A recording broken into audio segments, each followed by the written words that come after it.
Hello teachers, welcome to the last section in chapter 12.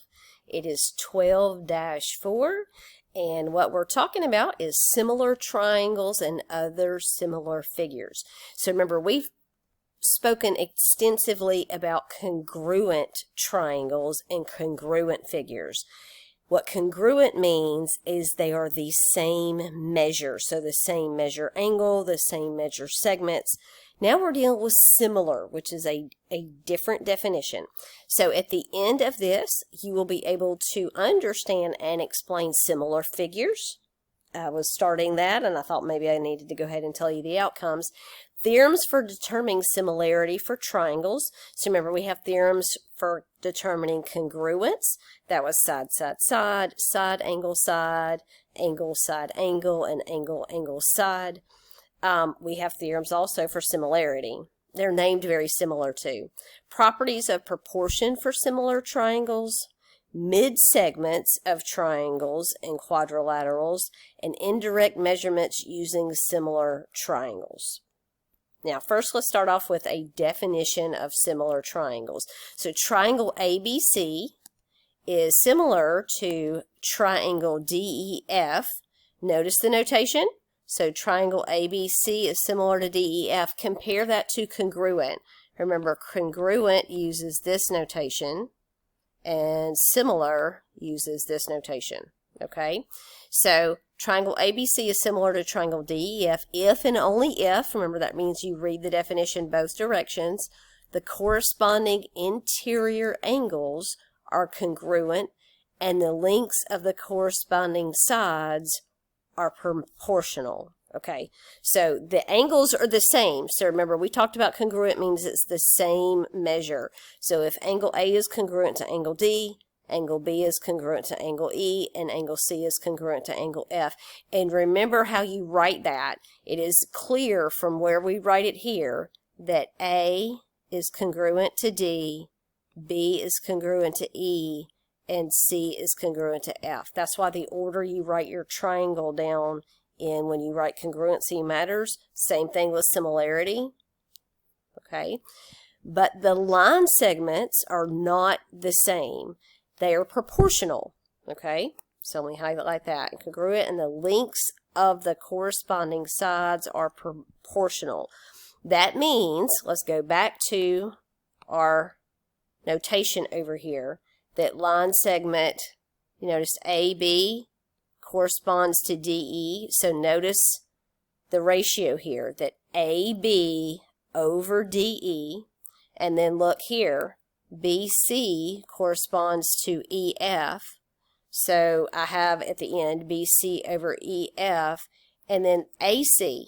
Okay, so C wraps back to A. So you could say AC corresponds to DF, and you have AC over DF. Now when you do these ratios, be sure you are putting the same triangle information or other figure in the top for each of these, and then the same one in the bottom. It doesn't have to be smaller over larger or larger over smaller. It does have to be the first one listed over the second one listed. Okay, the common ratio of lengths is called the scale factor. So you'll have to answer that in the homework a lot. You'll have to find the scale factor for the similar figures and type that in. And this is how you get the scale factor. All right, two polygons with the same number of vertices. So we're talking two triangles or two quadrilaterals or two pentagons or two hexagons, you get the point, right? Are similar if there is a one-to-one correspondence between the vertices of one and the vertices of the other, such that the corresponding interior angles are congruent and corresponding sides are proportional. So you can't just have the same angles in there. They have to line up with the same vertices. Just like when we were talking about congruence, the order these are in matters. Okay, now we have some similar triangle theorems. Let's start with triangles. So SSS, that ought to sound familiar. That's side, side, side. So we can say if the lengths of corresponding sides of two triangles are proportional, notice not the same, not congruent, but proportional, then the triangles are similar. So if you've got 3 side lengths on one triangle and 3 side lengths on the other triangle, and the proportion is the same from side to side, then you can say by side, side, side, we have similar triangles. Also, we have a side angle side situation, okay? If in 2 triangles, 2 sides of one triangle are proportional to their corresponding sides in the other triangle, and the included angle, remember that was important about the angle being between the 2 sides, are congruent, then the triangles are similar. So again, sides, it's a proportion. Remember, it's that scale factor. And angles have to be congruent. In other words, the same exact measure. And then the third similar triangle theorem is called angle-angle. All right? If 2 angles of one triangle are if 2 angles of one triangle are congruent, remember, similar is only for side lengths, respectively to 2 angles of a second triangle, then the triangles are similar. Now, why is it just 2 angles? Why doesn't it say angle, angle, angle? You remember the other theorem said side, side, side, and side, angle, side. Don't we always have to know 3 things? What is with this angle, angle situation? Well, let's think about it. If you know 2 angles of a triangle, how do you find the third one? You do 180 minus your 2 angles, right? So if you can picture 2 triangles have the same angle measure for 2 of the angles, isn't it a given that the third one is going to match? Because you find the third one the same way for both triangles. And so that's why you only have to know 2 of the angles to show that they match. You don't even have to find that scalar thing, scale factor. You don't even have to find that. And I always think about the ratio of proportion is what I think about. But it's a scale factor that we're calling it here. And you don't even have to find that to show that the triangles are similar. Now let's do an example. Go ahead and take that in while I get my pen to work. All right. So for each figure, find a pair of similar triangles. Of course, we only have one figure here. I'm going to have more to come. This is just A. Okay, so we're supposed to find a pair of similar triangles. Now, do you see 2 triangles in there? I do. So I see the bigger triangle here, and then versus the smaller triangle here. Okay, let's name them. So the larger, the one that I did in green, that would be AEC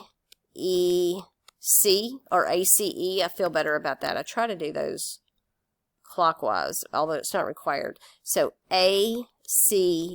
Let's go that way with it. Okay, now can we say that's similar to, remember just the one little wavy line to denote similar to, now let's get the order that we should write this in and let's compare. Okay, now you can either do, your options remember are side, side, side, similarity. Well, to do that you got to know some side lengths, right? We don't know the length of anything right here. Same thing with side, angle, side, similarity. Again, those 2 are both out. Why? Because I don't know any side lengths. Okay? I don't know any. I don't know how long these are. I know that this one is longer than CA is longer than CB, and CD is shorter than CE, but I don't know any lengths. Okay? Do I know 2 angles? Can I say that 2 angles match up here? Well, I can certainly say that angle C for both of these is the same, right? So I know where C is in the center here. I could go ahead and write C in the center here. So for triangle ACE and triangle, we haven't named it yet, the order, the C is going to go in the middle. So you could say angle C is congruent. Remember, congruence is required for similarity for the angles, is congruent to angle C. But I need another angle. How am I going to find it? Well, look, there's some information we're not paying attention to. Look at that down there. It says that line segment AE, that's on the bottom, is parallel to line segment BD. That's what I have highlighted there in purple. Well, how in the world is that going to help? Well, you know what? I've got a transversal. Let's use some red. Okay, so I've got my parallel lines, and this dude right here is a transversal. What do we know about transversals? and you can even extend the lines here if that helps you see, that these guys right here, are they not corresponding angles? They're not alternate interior, right, because you'd have to alternate the sides of the transversal. These are what are called corresponding angles. So I could say that, let's go back to my green, that angle, okay, now I can't just name it angle C like I did the other one. So let's call this one CAE. So angle CAE is congruent, not similar, is congruent to angle CBD. Now, I always have to be able to explain why. Again, this is corresponding angles. Okay, I have it. Angle, angle, pulled it off. I showed that two angles of each triangle are the same. And since it's these angles, angle A for my big triangle corresponds to angle B for my smaller triangle. So this is going to be BCD. All right, so those are similar. Now, like always, or almost always, I show you the typed up version of this. And again, because AE is parallel to BD, congruent corresponding angles are formed by transversal cutting the parallel segments. Okay, so corresponding angles, that's the stuff I drew in red, right? So again, a recap, just real quick recap, hang with me. Okay, these lines are parallel to each other, and there's your transversal right there. There's your corresponding angles. Okay, so I know angles CBD and CAE are congruent. Also, we know angle C is congruent, and then you could say by angle, angle, these are similar. You see how this works? This is very similar to working with congruent triangles and other figures, but now we're doing similar. All right, so here's the next one. How about you pause it and work on this one and see if you can figure this one out on your own. Now remember, what we have at our disposal for similarity is side, side, side. That requires some side links, which I don't see in this figure. Side, side, and angle, angle. These are our three options for showing similar triangles. Okay. Now, it does tell us that BD intersects AE in C. There's BD, horizontal. There's AE. Yeah, I don't even know. Did they have to tell us that? I guess maybe you could picture this in space and there's skew lines, but this is two-dimensional, so I'm pretty sure they intersect at C. Okay, now, what have you done? Have you proven that two angles are the same? I know that you see that angle B is congruent to angle D. Why? Because they're both right angles. Okay, so we've got an angle. I'm thinking we're going to need another angle, right? Because I just don't see any side links, and there's no way to say one side is proportional to another side using that scale factor. I don't know any links. So side, side, side, and side, angle, side are out here. Is there another angle that we can say matches? And you should say, well, yes, Miss Wilson, of course. So right here, I'm going to call that angle BCA. You want me to? So angle BCA. I can say that that is congruent to angle. So notice I started with the right angle. How about DCE? CE. Why are those the same angle measure? Well, because they're vertical angles, right? These are vertical angles. And vertical angles are always the same angle measure. Look, we did it again. We can say that triangle, let's just write it this way, BCA is similar to triangle. If we say it in the same order, that would be DCE by angle, angle similarity. And if we looked at the typed result, yes, angle B is congruent to angle D, okay, because they're both right triangles. Also, angle ACB. They named it different than I did. It is congruent to angle ECD because they are vertical angles. We talked about that. And then you could show that the triangles are similar by angle. Let's try another one. And the figure solve for x. Now this is different. We're supposed to solve this figure for x. Can we do this? What do you think? Now, notice something important about this problem. Underneath this figure, they're telling us that these are similar triangles. Now, that shouldn't be a big surprise because the problem we did just previously in the slide before was very much like this problem. We showed that these were similar triangles due to angle, the two right angles, and the vertical angles. So it wouldn't be a problem to show it again, but we don't have to. What we do need to do is set up our proportions or our ratios. So notice this, AB corresponds to ED in the triangle. So I'm going to set up a ratio that line segment AB, that represents the length, over line segment ED is equal to, now let's set up the other one. So here I'm going to change colors on you. BC corresponds to DC. So I'm going to set up the ratio BC, again that's the length of line segment BC, over the length of line segment DC. But then there's a third ratio. We can only use them two at a time. But the third one is, front to back. So CA or AC corresponds to EC.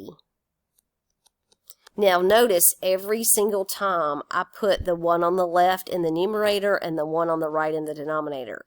Does it have to be that way? Actually, not really, but I tend to do it that way every time to stay organized. Now, let's label what we know. Do we know line segment AB length? We do, it's 5. So there it is right there. So I have 5 over, what about line segment ED? Yes, it's 8. That's our scale factor right there, okay, because it's going to be the same throughout. All right, now, we have a completed scale factor here. Look at what we're looking for. We're looking for x, which is CD or DC, okay? So we're trying to find x, that's DC, okay? And what goes in the numerator of that right here is, what do we put? We know that whole side is 12. But what is just this part right here? Well, we have a trick for that algebraically, right? If the whole thing is 12 and I want to get rid of that x, well, why don't I just write it as 12 minus x? Would that work? You say, yes, Miss Wilson, that'll work. That'll be great. Now, how am I going to solve this proportion? You remember that from a previous section, or maybe you don't, but in Math 231, we cover proportions. And to solve these, you cross multiply, right? So I multiply 5 times x. That's going to give me 5x. And on the right side, I multiply 12 minus x times 8, or I'm going to write it as 8 times 12 minus x. Now, let me ask you an old school question. Why, if I said 12 minus x times 8, is it okay to write it as 8 times 12 minus x? And you should say absolutely. That is the commutative property of multiplication. We can multiply in any order we need to. So then the next thing I'm going to do is say this is 5x, and on this side I'm going to use my distributive property through subtraction. So I'm going to multiply 8 times 12, bring down my subtraction sign, and multiply 8 times x. And so we know that 8 times 12 is 96 minus 8 times x is 8x. Now we have an algebraic equation we should solve. I'm going to use my addition property of equality that says that I can add 8x to both sides of this equation. I about didn't leave myself enough room to do that, but I know you can see it. The 8x and the negative 8x here cancel. And on the left-hand side, I'm left with 13x is equal to 96.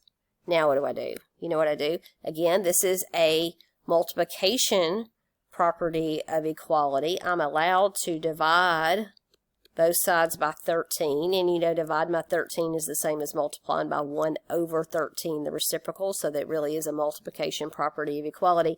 And that gives me x is equal to, and I was going to tell you what integer that is equal to, but you know what, 13 doesn't divide 96. There are also not any common factors here because 13 is prime. So how do you answer it? Hey, 96 over 13 is just fine. That is the answer to x. Doesn't have to be nice. Okay. Now, I do have this as the typed up version. If you want to scan through that as fast as possible, what's most important to me is the final answer. We did do it the way the textbook decided to do it as well. And so I think we're totally good. I do see the 12 minus x that I used, and that's what the textbook used as well. And so we are on the right track, right? Okay, here we have a fun property of proportion. So here's what we're going to do. We're going to take a line, it's the blue guy in the middle of the triangle, and we're going to draw it in the triangle parallel to the opposite side. So, again, this blue line right here is parallel to DE. Those are parallel to each other. Now, if you do this, then here's what you can say. You could say that the sides that it splits each side into, they are proportional to their respective side. In other words, y over x is equivalent to w over z. Okay, now they are not the same. Y and W and X and Z. That's not what's happening here unless you were dealing with an equilateral triangle, okay, or even an isosceles triangle. But that's not what's happening here. You see that they're clearly not the same length. But you can say that Y over X is the same proportion as W over Z. Again, to make sure if you put the bottom part over the top piece, then on the other side, you also have to put the bottom piece in the numerator and the top piece in the denominator. And you could also flip it upside down. If you want to put the top piece over the bottom piece, X over Y, and Z over W. Hey, not only that, you can read this the other way. If a line divides two sides of a triangle into proportional segments, so let's just say you didn't know this line was parallel, but you did know that X over Y is proportional to Z over W. In other words, it's the same fraction, okay? Then the line is parallel. So that's a way to show that two lines are parallel if you have that information. Okay, so let's take in this particular property. So it says if lines parallel to DE intersect ADE so that A equals B equals C equals D. Okay, no, let's hold off a minute. So lines parallel to DE, so this is DE, and they're saying these blue lines are all parallel to DE. Okay, now what else is it saying? It's saying that A is the same as B, is the same as C, is the same as D, which means they are congruent, right? Hey, turns out if we know these are parallel lines and they have divided up each of these as equal size line segments, then all these guys over here are equal size as well. Not equal to A. I mean, I'm not saying E is equal to A. I'm saying E is equal to F, is equal to G, is equal to H. Now, another way to read that, because this is the way the property reads, it says if parallel lines cut off congruent segments on one transversal. So what they mean is these parallel lines to the base of your triangle cut off congruent segments over here. In other words, all of these are the same length. Then all these other guys on the other side will also be the same length. Not the same as A, again, the same as each other. So this one equals this one equals this one, as long as this one equals this one equals this one. It's kind of a cool theorem. Now we're back to constructions. We haven't done a construction in this section. This is the only one.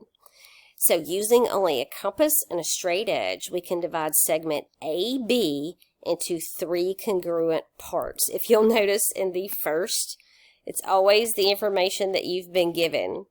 But I went ahead and divided it into three parts for you. Are they congruent? No, because I just put those red lines on there just to show you what we're really trying to do. So this is the information you're given to start with.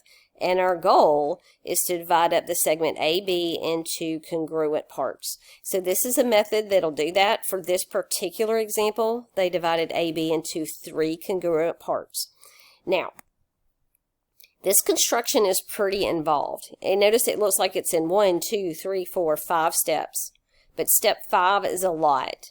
And rather than me talk you through step 5, because it's a construction you've already learned, I highly encourage you to please go in your Canvas course, select the construction videos list, select the last video on the list, which is dividing a segment AB into congruent parts. Please watch that video, and then I think if you haven't watched one already, it'll encourage you to watch all of them. But very quickly, I do want to talk about this. So the first thing you do with your line segment AB is you draw a ray. See the blue ray there that starts at the endpoint A. Now, how do you draw? What angle do you use? It doesn't matter. Just have the vertex A of your angle and just draw a ray up. Don't make it too low of an angle. Don't make it too high of an angle. Just draw a ray, 30, 45 degrees, something like that. The next thing you do is you divide your ray, your blue line now, you divide it up into the number of pieces that you want to divide your segment into. In this case, it's 3, so you need 3 endpoints. How wide do they need to be? It does not matter. Now, don't make them too narrow and don't make them too long because you want to pull this off, okay? So just measure something reasonable that fits on your line. They need to be of equal length. So how are you going to do that? You're going to put your pointer on A and just pick a distance, measure it off. Do not change your compass measurement. Pick up and put pointer on A1 and mark another one. Pick it up, put pointer on A2 and mark another one.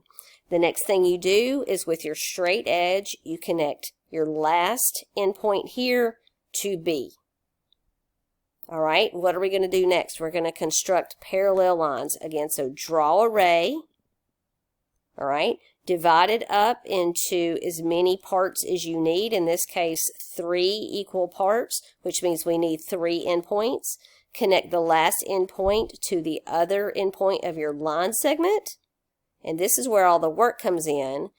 Through A2 and A1, your other points, you're going to construct parallels. Now remember, there were 2 ways to construct parallels. You could use the rhombus method or you could use the corresponding angles method. And rather bore you to tears in showing you how to do that right here in this one little block by just pointing things out, I want you to watch that video, okay? And if you don't watch the textbook video, pull it up online and find a good video of construction dividing a line segment into congruent parts. It doesn't have to be 3. Okay? All right. Let's keep going. We're almost done with this part 1. We will come back for part 2, but not yet. Don't leave yet. They've got something new here called a mid segment. But it's not new that my pen's not working. Here we go. A mid segment. The mid-segment, which is a segment connecting the midpoints of 2 sides of a triangle. So a midpoint over here and a midpoint over here. I connect those with a line segment. Turns out that line segment is parallel to the third side. So as long as this is the midpoint of side AB and then N is the midpoint of side BC, then line segment MN is parallel to the third side of the triangle AC. There's another way you could use that as well. If a line bisects one side of a triangle, okay, so what does that mean? And let me erase up here. So let's get rid of this. Now we're back to bisects one side of the triangle. Okay, pick your side, doesn't matter. Let's just say it bisects this side. And we know that this line is parallel to this line. That means it also bisects this side. Okay, so you've got to know 2 bits of information. Either it's the midpoint of each side that makes it parallel, or it's the midpoint of one side and it's parallel, which makes it the midpoint of the other side. I think this would be a great place to cut the video, come back for part 2. I have examples where we can use the mid-segment and other theorems, and then some homework examples as well. So make sure you come back for part 2. But hey, in between, promise me you're going to go watch the textbook video of construction where you divide a line segment into congruent parts. Please make sure you watch that. All right, you have a wonderful day. Reach out if you have questions.